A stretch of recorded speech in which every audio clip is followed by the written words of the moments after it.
Well, Will Watson, welcome on. Thanks, Jimmy. It's good to be on here, mate. Awesome. So, what age did you start riding? I started riding steers when I was 13 years old. Yeah. So my uncle took me to a rodeo at Hay in New South Wales, and he entered me in the local steer ride, and I got on it. My parents didn't even know, or my mum didn't even know that I was riding actually, and ended up snapping my arm in half. So it was They pretty good. found out pretty quick. Pretty good story to go home and show mum that I'd broken arm. But she made me go to school for the next week, and I was whinging that it was hurting, and she said, "Oh, you're just being a sook," and yeah, I got X-rayed and she was broken. And are you first generation rodeo cowboy or second? Yeah, no, none of my family's had anything to do with riding or rodeos or anything like Yeah. that. I went to the rodeo there with a friend, and yeah, that was the first I'd ever really seen of rodeo. I remember watching the movie 8 Seconds when I was a kid, and there was an old post hanging out there, hanging off a fence, and we used to put a pillow over it and ride it and pretend we were riding bulls. And that was the only thing I ever seen of rodeo. I was watching that movie, so Yeah. that's about it. Yeah. And then you sort of got the love for it and then went to that rodeo, snapped your arm and not enough to scare you off.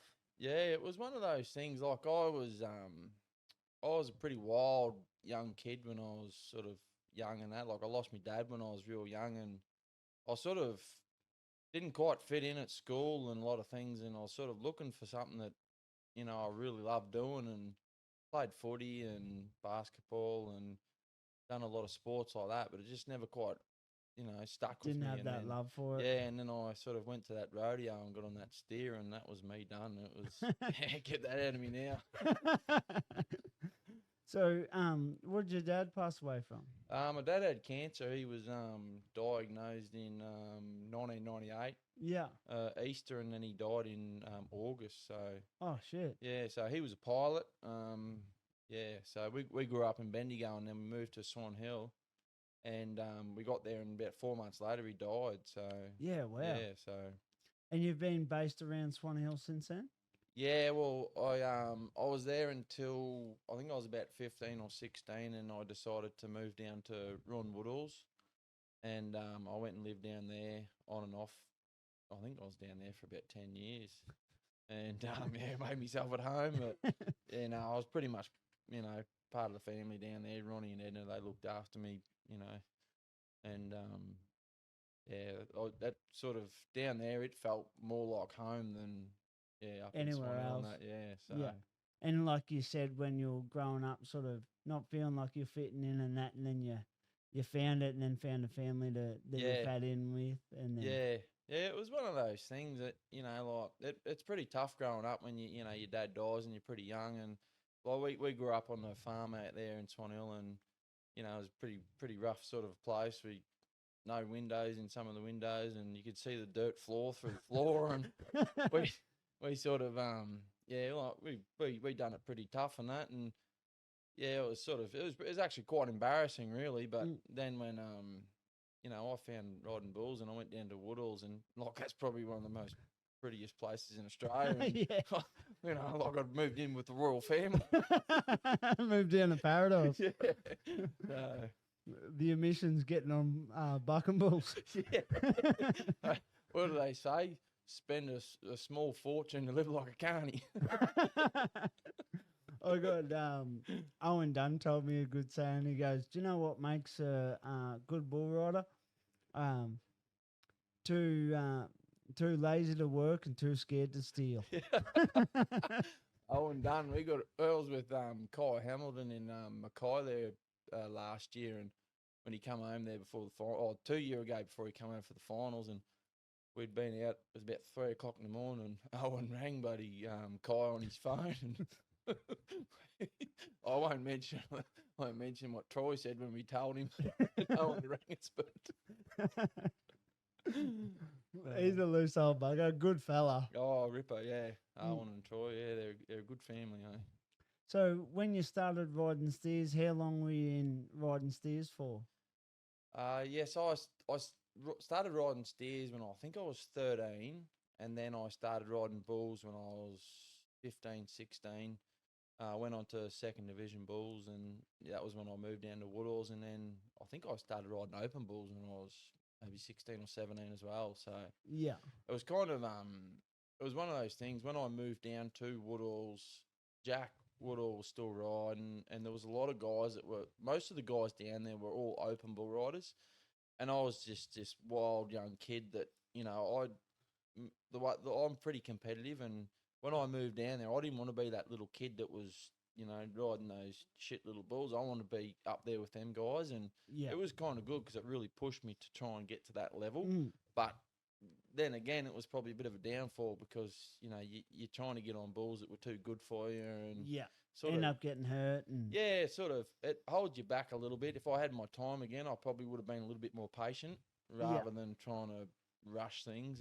But yeah, that's the way you go. You learn by your mistakes, I suppose. But, And so, did you end up making a few finals? And I made, I sort of, I made a couple of circuit finals. I made some, I don't even know what sort of finals they were called, like council finals, whatever they're called. yeah, Um, but yeah, I think I might have made the APRA finals one year, but I never went.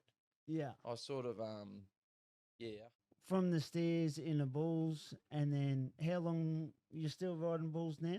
Yeah, so I accidentally started riding again. I went to a bull ride there or rodeo there at Cryle Castle there in February, I think it was, or January, and That's a cool deal, eh? yeah, it's pretty nice there. That medieval was nice. I looked over and there's a hot dog stand, and then there's a bloody guillotine and he chops someone's head off. And I was like, I think I might take the hot dog today.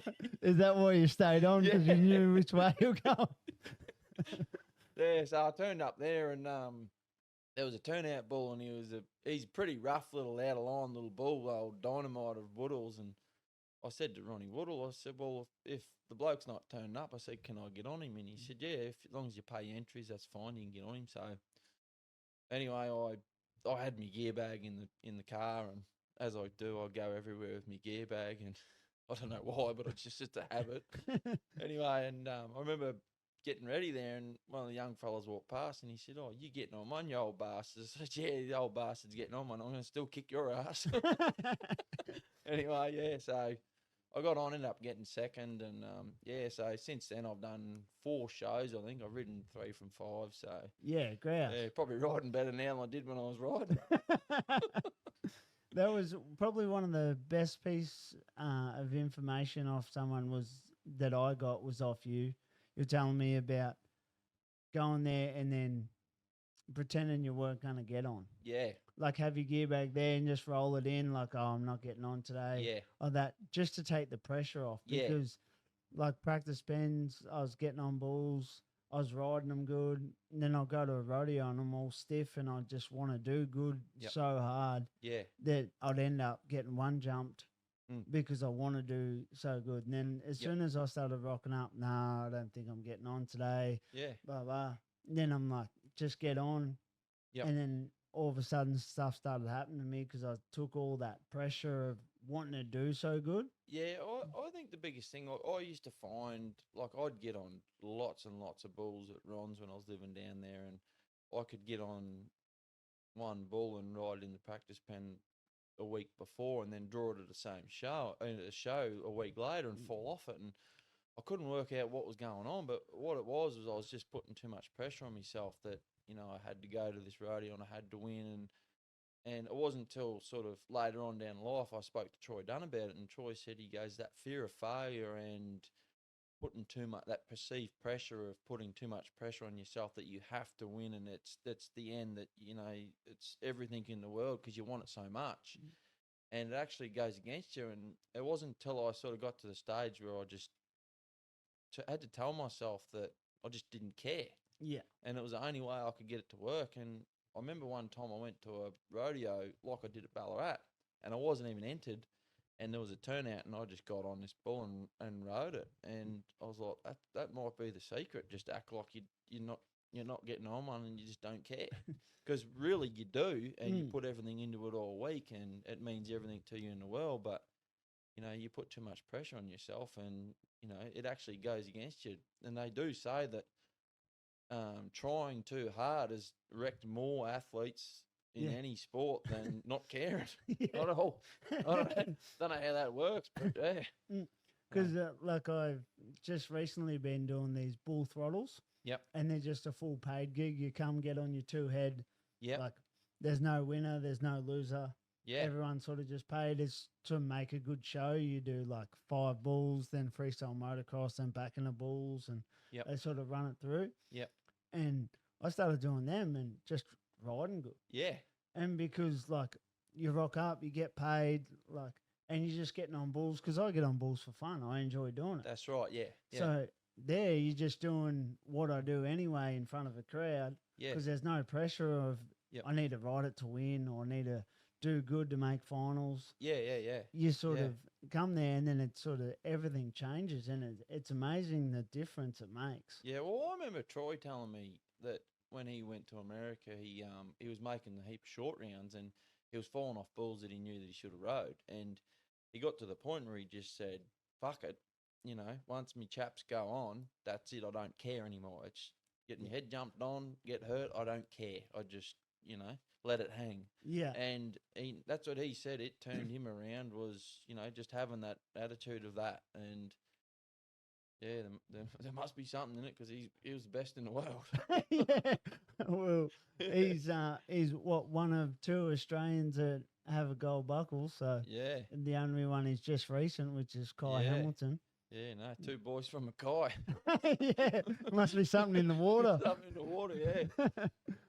We have to bottle it up and start sending it down to Victoria. We'll get a pipeline. Yeah. So, with your whole career, like, what was sort of the biggest wreck you end up having? It was quite a few, but one that stands out. I had a real bad one down in Mornington Peninsula there. I got on Bodacious of Gary McPhee's. I think he was a multiple-time buck and bull of the year and that. And he was a big yellow bull. And I got on him and I called for the gate. And when he come out, he's actually hipped himself.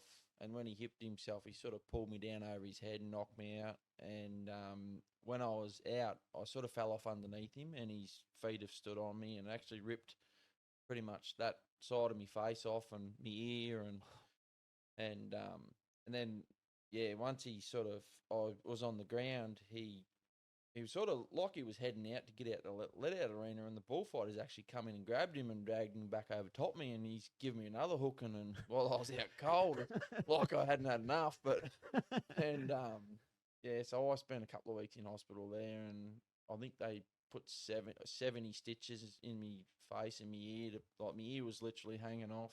Wow. Fractured my neck. I had head injuries there, and I couldn't ride for, I think it was about 6 months. I wasn't allowed to lift anything over a certain amount of kilos and all that sort of stuff. So pretty serious. Yeah, it was a pretty bad wreck. But it was sort of, you got to take it though with the sport. You know it's going to come one day, and but if you're worrying about it, you're not going to be able to you're no succeed. Good to no one.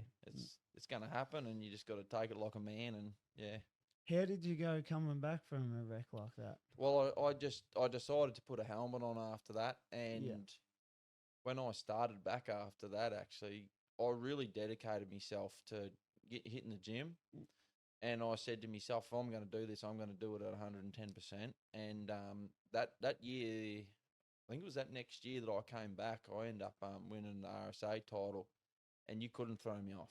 Yeah, wow. And then, once I won that, then I ended up breaking my wrist and getting pins put in it, and then my wrist was no good, so it slowed me down a bit again. But it by putting that helmet on, it actually really gave me a lot of confidence. Yeah, riding, and you didn't have to worry about copping a horn in the mouth and that sort of stuff. But would you promote the helmet? Do you think it's a good thing the way that the sport's going, how they're forcing kids into wearing helmets?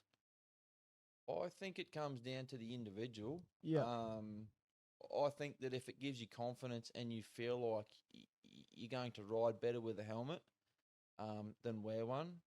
But if you don't want to wear one and you're prepared to take a horn in the mouth or, cop a few stitches, then so be it. But it comes down to the individual. Like I've had a lot of young kids talk to me about wearing a helmet and not wearing a helmet. And I've said to them, well, you don't wear one, get used to going to the hospital and getting stitches.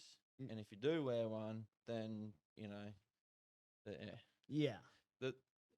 it comes down to the individual. Yeah. And but I do think that it is quite a brutal sport. You're getting on the back of a wild animal, and they got like big horns. So, try and protect yourself as much as you can, and you'll have a longer career. But yeah. And because you didn't come from a rodeo family, was Woodles where you sort of learned everything? Yeah. So at the start, anyway. Well, I pretty much Ronnie Woodall was like a father figure to me. He was sort of, I learned a lot from Ron, but being down there like with Jack was riding and he'd already won an Australian title, and I learned a lot from him. I'd done a bull riding school with Jack before I'd actually moved down there, and I really looked up to Jack. He was back in that era. He was probably the guy to watch and to try and mimic and but then another bloke who I really looked up to, and I think every Australian has, is Troy Dunn. Yeah. He's achieved what every Australian has wanted to achieve, but and the first to do it. And then another fella who I have had a lot to do with, I'm good mates with, is Kai, and I really look up to what he has achieved. Like. I remember when he used to ring me for advice about things, and now it's the other way around. I'm ringing him. What do I do here? It's crazy what he's ended up making of himself over in America, eh? Yeah, and I remember, like, I first met Kai in 2018. He come down and stayed at home there in Swan for a week between a couple of PBRs, and come down with Justin Payton, and I remember the first day that he was there, I remember ringing Troy Dunn, and I said, holy shit, I said, this kid's dedicated. I said, he's going to win a world title. And I remember saying it back then. And Troy was like, yeah, no, he puts in the effort. And, he's really done well. And I think the biggest thing with Kai was he met JB Mooney.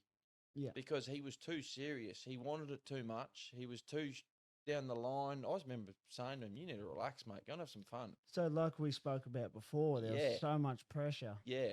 And, now that I know what Kai's like, I'm like, maybe just tone it down a little bit and come back to what you were. Somewhere in the middle. But, but when you're famous, you can do whatever you want, I suppose. Well, he's won a world, so no one can take that away from him. Yeah, no, he's done very well. So I actually teared up when he rode that big yellow bull. I was like, bloody, I was pretty proud of that kid, eh? And because you've seen him through his whole career, so. Well, yeah, since I met him in like 2018, I remember when he rang me when Troy picked him for the Global Cup team, and then he rang me when, a few other things, and, we're pretty good mates, and, it's really good. And, like, he comes from a good family. Like, his dad rode and rodeoed, and his mum, she's one of the nicest people. Like, they're very nice people, and they're very encouraging and supportive of Kai, and they just want him to do well. And he's pretty lucky. Yeah, and at least he's lived up to it. Like, he's done them proud and done Australia proud with what he's achieved. Well, when you travel with Stetson, right, and you hang out with JB Mooney, you got no other choice but to win, do you? Otherwise, I might kick you out of the car and make you walk. Well, you got two people to ask for advice, so they both know what they're talking about. Yeah, that's right.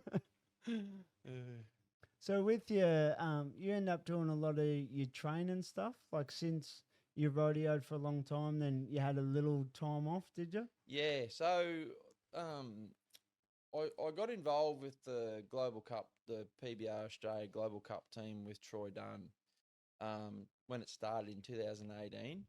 And Troy's always wanted to get like a strength and conditioning coach involved and all that sort of stuff. And when I had the gym, and then I had a lot of boys, a lot of the riders would come down and stay with me. Like I've had Kai and Justin Payton and Cody Heffernan and Mitch Payton, and then the programs I've done for all the guys like Troy Wilkinson and all the Global Cup boys and Quinn Anderson, Jacob Carriage. Like, there's Sam a lot of Woodall. Yeah, Sam Woodall. There's a lot of guys there that I've sort of done programs for and helped out over the years, and it's sort of it's got to the stage now where it's sort of led from one thing to another. Where like the first bloke I worked with was Troy Wilkinson, and then I think he won like the PBR Australia and the APRA title like that next year, and he even said he felt different riding just from doing the right type of training. Yeah, and so and then when they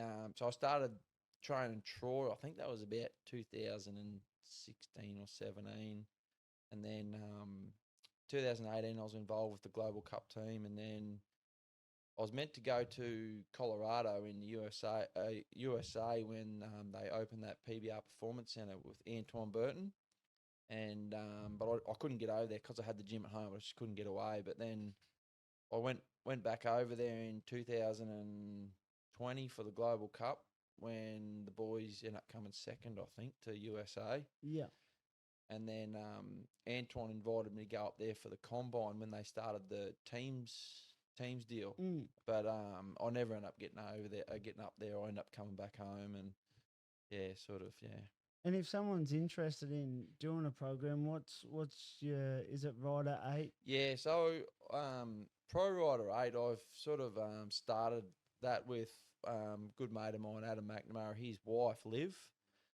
So she's jumped on board now. She was a professional bodybuilder. She won an IFBB Pro bodybuilding comp, and she's when she sent through and showed me all her qualifications, I was like, oh, jeez, got a bit going on. She's stacked. So, but we've got the Pro Rider 8 running at the moment, and there's quite a few guys on there that are doing programs, and we're just building and building and building, but it's starting to give us an opportunity to try and put a platform there for riders to use where they're getting the right advice and the right type of training to be doing for the right sport. Yeah, because I've been on your program for a while now. Yeah. And it's so easy to use, having that app. You just go in every day, sort of different, run through the programs, got recovery. And then also another thing I'd been doing was sending you videos and that with how I was progressing with it, and videos of my rides. And then you're like, oh, you're still looking like you still got that hunch in your back. Let's sort of work on doing some exercises that going to sort of straighten you out a bit. And well, early on when I first started getting into training riders, I got in contact with a friend of mine. His son is actually the vice president of the performance at the Milwaukee Bucks in the NBA in America. Like, he's a sports scientist and he's very well known for what he does. And I got in contact with him. I said, look, I'm looking at getting into training these riders, and it's a sport that's had absolutely no research done on it whatsoever. And what do you recommend? What should I do? And he gave me an idea of what I should be doing. And like, I'd already been training like footballers and cricket, tennis, athletes from different sports, but bull riding is a very unique sport. And he gave me some good ideas of what to do, and then I just started to create a bit of a profile and get some data and put it all together. And and then knowing the sport as well, you can see that a lot of the riders, that the errors that they make when they ride, a lot of it actually comes back to either a mobility issue or a muscle weakness or some sort of which you can correct in the gym. A lot of it does come down to technique, having the right technique when it comes to riding. But you can see these little errors, which I think is just maybe just my eye, because I have had a lot to do and studied sport. But you can see that there is a lot of little weaknesses that will cause certain errors when they ride. And if you can correct that, it's like any sport. Like, I always use tennis for example. is you can go and be the fittest and the strongest tennis player on the court, but if you can't hit the bloody ball back over the net, you ain't no good to no one. Yeah. Same as bull riding, if you haven't got your technique right and you're not getting on practice balls, you can go and be the fittest and the strongest bloke in the world, but it's not going to work. You've got to have that perfect balance. And I think, with what we do with Pro Rider 8, we can put it all together. And, I don't believe in banging it out in the gym every day, all day. That's not your sport. Yeah. You to go to the gym to try and complement or improve your performance for your riding. And, if you think that lifting weights is going to make you a bull rider, then, you're in the wrong sport. Yeah. Yeah. The one thing I liked about it was to have that to train, because I come from the boxing background where like I would train 11, 12 times a week, like, and leading up to big fights. And that was pretty standard. And then I come to bull riding, and then I was like, oh, so what do you do to train? I just get on the barrel or get on bulls. Yeah. And it sort of, it spun me out. I'm like, what, you don't do nothing else? They're like, no, just get on bulls and tuck your chin and try hard. Yeah. Well, in the end, that's what it comes down to, is just keeping your hands shut. But you've got to be getting on them bulls.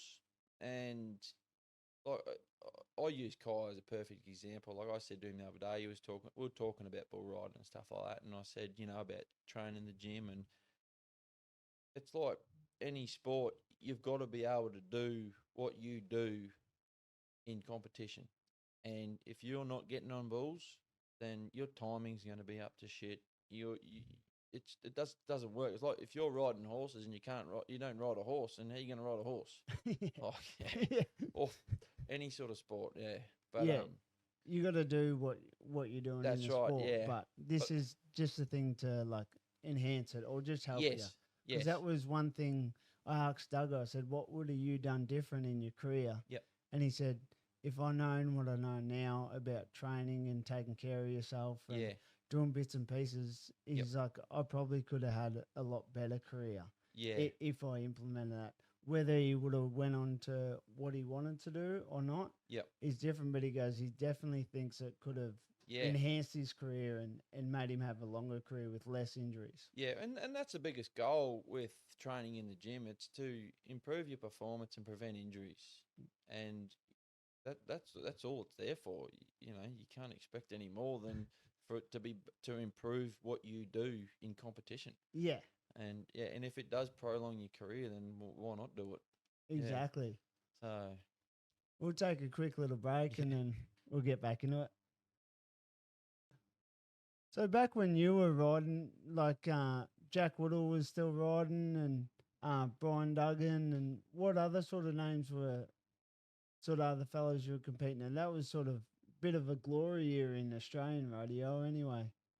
Yeah. For the caliber of guys that were competing. Oh, if you look at the guys that were riding back then, like every single one of them could have won that night. There was Scott Fraser, Brandy, Jack, Troy,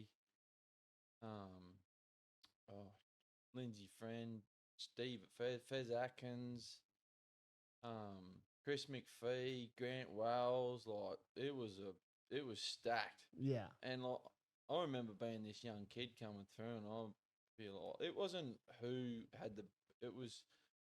the best ball that was going to win it. It wasn't who was going to just stay on. Yeah. I remember being this young kid, and I'm like, how in the fuck am I going to win one of these with these blokes? It was. But I think, though, that's what the sport sort of does lack now is when you're riding against guys that just, when the first bloke steps out there and just spurs the ears off something, it just raises the bar for the next guys. And I think nowadays that's what sort of we're lacking a little bit is that when you're travelling in a car with 3 or 4 guys that are just going to step out there and ride their bulls, it raises that whole group of guys to another level. Yeah. And, like they do say, you are what you hang around. And those guys that were riding back then, they were men. And, yeah, it was Yeah. All of them were going there to win. Oh, yeah. And, yeah, that's right. It was just, that was another level. I remember when I was a kid watching, you'd put on Channel 9 or Win TV on Sundays and they'd be playing the old CBRs. And it was these yellow bucking shoots. And it was, yeah, it was, when you were a kid, you thought these guys were bloody superhero. Yeah. Yeah, but And traveling around with them guys, what was probably the best bull ride you ever seen in person? so the best bull ride I ever seen in person, I've seen a lot of, like I've seen Dave Kennedy go 90 points. I've seen Aaron Clyde go 90 points, Fraser Babington, all them boys. I reckon probably the best bull ride I ever seen was Ben Jones on Chucker Howley at Dartmoor. He was 94 points on him. And then I remember seeing Pete Farley ride How You Doing at Melbourne there at the PBR finals there, and he had to win his title. He had to ride that bull to win his title, and I think he was 90 points on him. And yeah, wow. the way them Farley boys used to ride, they'd just go at him from the start, and yeah, he ended up pulling Pete down, knocking him out. But it was proper rank. Yeah. But they're probably the two that really stick out in my mind. But yeah, like I've seen a lot of good bull rides, but they really stood out. Yeah. Yeah. And what was the best bull ride you made in your career? I actually rode that Chucker Howley at Yeah. I can't remember where that rodeo was. It was in the short round there. I remember Jack Woodall. He just went 95 on Iceman. He was literally the bull before me, and I remember warming my rope up on old Chucker, and I give him a slap on the neck, and I said, "Hope you've got enough gears to go around him, mate." I think I might have been 88, 89 on him, but yeah, I'd actually got on that bull 7 times, and I warmed him up nearly every single time I got on him, but I just couldn't finish him. Like, he was a pretty bucky little bull, and yeah, he was a little ripper. I think they bred a heap of calves by him, and Mm. I think they Well, were I know Stitches is from him. yeah, I think all the calves were the total opposite. He was as quiet as a lamb chucker, but the calves they first got from him were angry. I don't know what was going on there. Maybe they weren't his calves. Wanted to eat ya. Herd bull jumped through. Yeah, so that was my best ride. You know, I've ridden some good bulls and that over the years, and fallen off a lot of bulls too. But yeah. And what would you most want to be remembered for? Now you're sort of obviously getting in the twilight end of your bull riding anyway, but yeah, well, I've just turned 21, so no, nearly twice. Yeah, I shouldn't really. No, I am getting towards the end there. I want to give it to the end of this year, and then I will hang it up for good. But there's a couple of little things there. Like, I'm pretty disappointed. I set a lot of goals there that I never achieved, and you try and go to bed at night, and that's what you've set your life to do is ride bulls, and there's things that you haven't achieved. It really eats into you. But you know, I help a lot of young kids, and I think the biggest thing I've got where I can help a lot of kids is I've learnt a lot from my failures and my mistakes, and I can tell these kids and that definitely doesn't work. Yeah. Where you know you can sort of you can teach kids what not to do a lot easier than you can teach them what to do, and yeah, you know, it's a lot of people now are not willing to help. I don't know what it is, but it's just general people and just society the way it is now. Yeah, like I'm there to help people. If people are there to willing to have a go and put everything into it, then I'll give them everything I can to help them. But if they're gonna waste me time, then I just yeah. But yeah, no, I'd like to be remembered for someone that's just a good person. Yeah. Yeah. And then obviously you ride a rate too, like having them programs live on and help people's career, lengthen their careers. Yeah, and I think that's what we're going to fall into is that next step, which with Liv McNamara helping there, she's going to really sort of do the side that I can't do, which I'm not good at. Yeah. And it's going to help riders to take their riding to the next level by getting that advice and learning how to do things properly by someone who has done it and knows what doesn't work. Yeah. So, I've seen a lot of people go to a gym and they're doing the wrong type of training, and the stuff that we can bring to them it's only going to help them. Like we've got the proof's already there. If you look at the guys that we've already helped and trained and that, and you speak to any of them, they'll just say, well, it does work. So yeah, and it's helped their career. Yeah, so. that's right. Yeah. And there's because I know with the stuff like mistakes that you made with your career, because I remember you used to tell me how you wanted it so bad that if you bucked off a bull, you'd nearly starve yourself and you'd like just treat yourself like shit for bucking that bull, and you're probably doing yourself a disservice and not helping yourself at all. I remember like I've slept on park benches. I've freaking starved myself for a day. I've trained myself to the point where I spewed and it because I wanted it that much, but it actually had a negative effect on me. Yeah.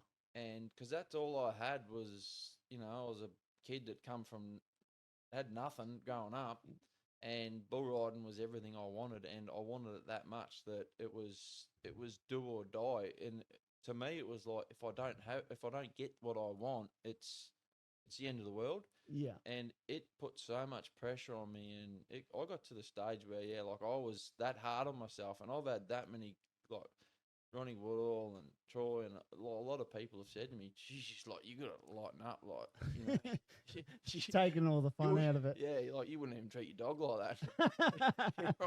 Starving myself and sleeping on park benches just because you bucked off a bull. Yeah, but and like I said, you learn by your mistakes, and the little things that I learnt that didn't work. Yeah, I can pass on to other people. Like I said to you about, you go to an event and who cares? Like when you get to the event, the outcome doesn't matter. You just and the biggest thing I've really noticed lately, which has been helping me since I've started riding bulls again, was concentrate on my breathing. Yeah, and I do. Yeah, that I do box breathing. Yeah, the box breathing. So explain how that sort of works. Yeah, so the box breathing, I learnt that. So there's a guy that I know who's actually an ex-SAS soldier. He's pretty well known in like the military and all that sort of stuff. And I was talking with him about, what sort of stuff do you do when your soldiers are, under stress and all this sort of stuff. And he was telling me about, heart rates. Once your heart rate gets to a certain amount of beats per minute, you go into a stress state, which is like your fight or flight, where everything tenses up and you're just ready to fight and fight for your life, pretty much. Yeah. And when you're riding bulls, everyone knows that's ridden bulls that you can't be tense and you've got to be able to react to what's happening. And if you're in a stressed state, then you can't react to what's in front of you. You just curl up in a ball and, So meditation, breathing, your box breathing, I use the 5 seconds. So it's a 5-second box. So it's breathe in for 5 seconds, hold for 5 seconds, exhale for 5 seconds, hold for 5 seconds. And you repeat that 5 times. Yeah. And then what I do after that is I go through your sensory system. So you've got your visual, your auditory, and your kinesthetic. So I go through, I'll do 30 seconds of each where I pick a colour and it might be red. And I'll look around, see how many things I can see that are red. Then I'll go change to green, look for things that are green, blue, grey, black, whatever it may be.